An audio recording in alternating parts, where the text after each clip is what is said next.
पहाटे 3 वाजता उठून गोनपाटावरती डाळी घासून बनवलेले हे सांडगे मागच्या वर्षीचे आहेत बरं का, गेल्या वर्षीचे. ही सगळी रेसिपी आपण चॅनलवरती गेल्या वर्षीची असून सुद्धा आता सुद्धा अगदी फ्रेश दिसणाऱ्या या सांडग्यांच्या रेसिपीसोबत आपण 200 वर्षांपासून चालत आलेली एक पण आज लोप पावलेली एक मजेदार रेसिपी आपण ह्या व्हिडिओमध्ये बघणार आहोत. आता आपण कढईमध्ये थोडंसं तेल घालून त्यामध्ये बारीक चिरलेला लसूण घातला आहे. त्यामध्ये आपण हिरव्या मिरच्या कापून तुकडे करून घातले. मध्यम आचेवरती आपण हे सगळं मस्तपैकी फ्राय करायला घालतोय. यामध्ये आता आपण एक बारीक चिरलेला कांदा घालायचा आहे. तो सुद्धा आपण मस्तपैकी ह्या तेल मिरचीसोबत परतून घेणार आहोत. आज आपण जी पाकपोळीची रेसिपी बघणार आहोत ती खास हिवाळ्यामध्येच आवर्जून बनवली जाते. व्हिडिओ खूपच इंटरेस्टिंग होणार आहे. बऱ्याच लोकांना त्यांच्या जुन्या आठवणींना उजाळा मिळेल मला खात्री आहे. आता आपण यामध्ये पाव चमचा हळद घातली आहे. ती सुद्धा छान मिक्स करून घेतली आहे आणि यामध्ये आता आपण तांब्या भरून पाणी ओतलेलं आहे. हे मस्तपैकी उकळायला ठेवायचं आहे. यामध्ये चवीनुसार मीठ सुद्धा घातलं आहे.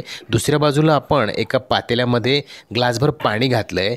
इकडे आपण ह्या उकळत्या पाण्यामध्ये मसाल्याच्या त्या मिश्रणामध्ये आपण सांडगे घातलेले आहेत. वाटीभर सांडगे आपण यामध्ये घातलेले आहेत आणि त्याला झाकण लावून मध्यम आचेवरती मस्तपैकी शिजायला ठेवलं आहे. त्यासोबतच आपण दुसऱ्या बाजूला जे पातेल्यामध्ये पाणी गरम करायला टाकलं होतं त्यामध्ये 2 चमचे हरभऱ्याची डाळ घातली आहे. डाळीवरती येणारा फेस आपण काढून घ्यायचा आहे. डाळ आपण शिजायला घातलेली आहे.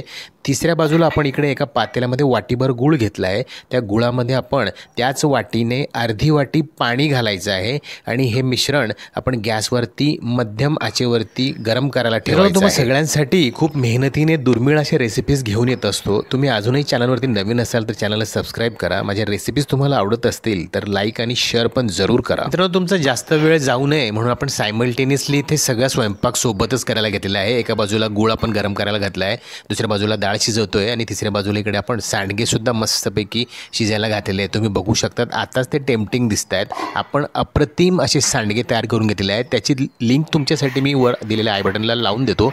तुम्हाला हवं असेल तर तुम्ही तिथून रेसिपी बघू शकता. आपण आता ह्या दगडी खलबत्त्याला काही वेलचीचे दाणे घातले आहेत. त्यामध्ये 3 लवंगा घ्यायच्या आहेत आणि 3 काळे मिरेसुद्धा आपण घेतलेले आहेत. हे सोबत सगळं कुटून घ्यायचं आहे. याची बारीक मस्तपैकी पावडर तयार करून घ्यायची आहे. आता बाजूला आपण गूळ आणि पाणी जे गरम करायला ठेवलं होतं ते चाळणीने आपण दुसऱ्या पातेल्यामध्ये चाळून घेत आहोत. कारण बऱ्याचदा गुळामध्ये काही काडी कचरा असतो तो आपल्याला नको आहे. गूळ आपण साधारणपणे 190 ग्रॅम, एक वाटीभर जो घेतला होता तो वजनी 190 ग्रॅम इतका होता.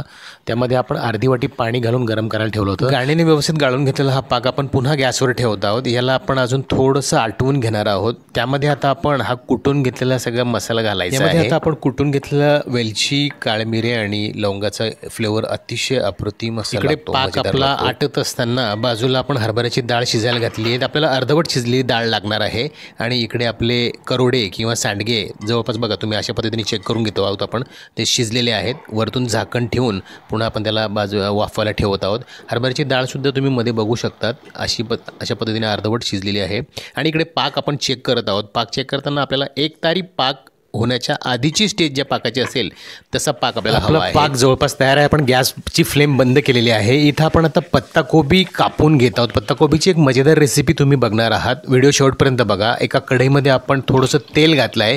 त्यामध्ये जिरं मोहरी आपण तडतडायला घातले आहे. त्यात आपण कढीपत्ता घातला आहे, बारीक चिरलेला टमाटा घातला आहे आणि मुठभर ओले वाटाणे घालून आपण हे छान परतून घेत आहोत. यामध्ये आता आपण लसूण आणि मिरचीचा मिक्सरला वाटून घेतलेला ठेचा सुद्धा घातला. यामध्ये आता आपण अर्धवट शिजवून घेतलेली 2 चमचे हरभऱ्याची डाळ घालत आहोत. ती छान मिक्स करायची आहे. त्यामध्ये आपण चवीनुसार मीठ घालायचं आहे. परतून झाल्यानंतर त्यामध्ये बारीक चिरलेलं पत्ताकोबी घालायचं आहे. पत्ताकोबीवरती आपण पाव चमचा काळा मसाला घालत आहोत. हा काळा मसाला तुम्हाला जर हवा असेल तर याच्या रेसिपीची लिंक वर दिलेल्या आय बटनला टच करून तुम्ही बघू शकता. हे सगळं छान मध्यम आचेवरती मिक्स करायचं आहे. सगळं व्यवस्थित परतून घ्यायचं आहे आणि यावरती झाकण ठेवायचं आहे. आपण अगदी 1-2 मिनिटासाठी आपण यावरती झाकण ठेवणार आहोत. इकडे आपला पाक तयार आहे आणि तुम्ही बघू शकता आपल्या करोड्यांमधलं सगळं पाणी आटून गेलेलं आहे. त्या करोड्यांनी सगळं पाणी ॲब्सॉर्ब करून घेतलेलं आहे आणि मस्त ते फुललेले आहेत.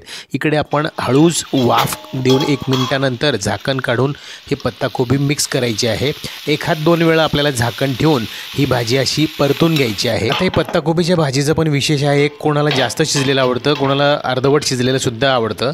त्यामुळे तुम्हाला आवडेल त्या पद्धतीने तुम्ही याला वाफवून घ्या, शिजवून घ्या. आता इथे आपण बघू शकतात इथं मस्तपैकी आपण 2 वेळा झाकण ठेवून याला छान वाफवून घेतलेलं आहे.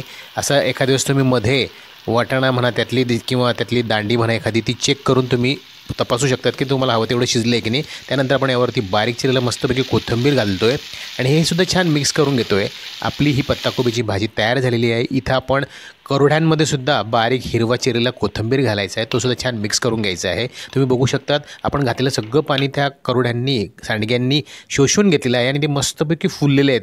खाताना अगदी मजेशीर ते. आता आपल्या रेसिपीची फायनल स्टेज आपण एक मजेदार पोळीची रेसिपी बघूया. पोळीसाठी आपण एका मिक्सिंग बाउलमध्ये गव्हाचं पीठ घेतलं आहे, त्यामध्ये चवीनुसार मीठ घालून ते मस्तपैकी थोडं थोडं पाणी घालून मळून घेतलं आहे. आपण इथे पोळपाटावरती अशा पद्धतीने पोळीचा एक उंडा घेऊन लाटून घेत आहोत. आपण त्याला चौपदरी 4 पदरी पोळीचा उंडा तयार करत आहोत. ह्याला मस्तपैकी आपण पोळपाटावरती लाटून घ्यायचं आहे आणि तुम्ही बघा, व्हिडिओ शेवटपर्यंत बघत राहा. पोळी तुम्हाला ती कशी बनते आणि पोळी बघून मला तुम्ही कमेंटमध्ये 1 ते 10च्या रँकिंगमध्ये त्या पोळीला रँकिंग करायची आहे. तुमच्या मनाला तुम्हाला जसं वाटेल तसं त्या पोळीला तुम्ही कमेंट करून पूर्ण पोळपाटभर लाटून घेतलेली पोळी आपण तव्यावर घालायची. तवा गरम असला पाहिजे, त्यावरती आपण ही पोळी घालायची. मी पोळीचा व्हिडिओ मुद्दाम एडिट न करता ॲज इट इज तुमच्यासाठी ठेवतो आहे, म्हणजे तुम्हाला ते सगळं जसंच्या तसं त्याचं सगळी कृती दिसेल आणि तुम्हाला रँक करायला सोपं होईल. मित्रांनो, आजच्या ह्या रेसिपीमध्ये, आजच्या ह्या व्हिडिओमध्ये जी रेसिपी तुमच्यासोबत आम्ही शेअर केली आहे पाकपोळीची, पाकपोळी आणि करोडे असं कॉम्बिनेशन माझ्या आईला आणि आजीला मी बऱ्याच वेळा करताना बघितलेलं आहे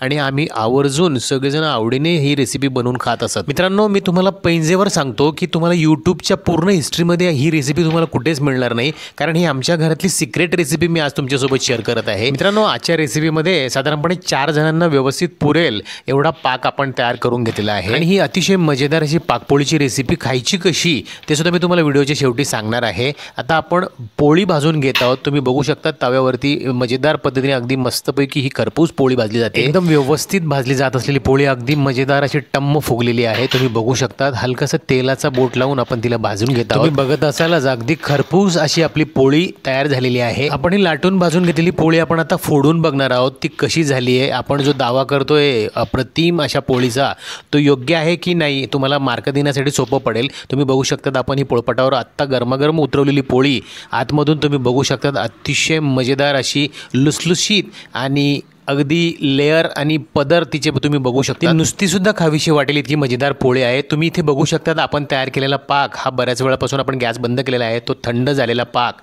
अजूनसुद्धा जशाचा तसा आहे, तो अगदी मधासारखा आहे. तुम्ही बघू शकतात आपण 1 तारी होण्याच्या आधीचा हा पाक तयार केलेला आहे. आता आपण त्याला सर्व करूया.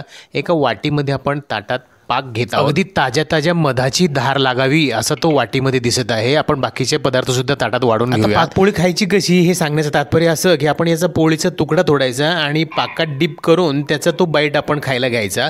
याचा काला मोडला जाणार नाही. याचं कॉम्बिनेशन सुद्धा पोळीसोबतच चांगलं लागतं. हिवाळ्यामध्ये गुळाचं सेवन असंही चांगलं असतं. त्यामुळे तुम्ही ही रेसिपी नक्की ट्राय करा. रेसिपी ट्राय केल्यानंतर पुन्हा व्हिडिओवर येऊन मला कमेंट करून कळवायला विसरू नका. भेटूया पुढील भागात अशाच युनिक सिक्रेट रेसिपींसह. तोपर्यंत बघत राहा Mayudika recipes. Thank you for watching. Good bye. Take care.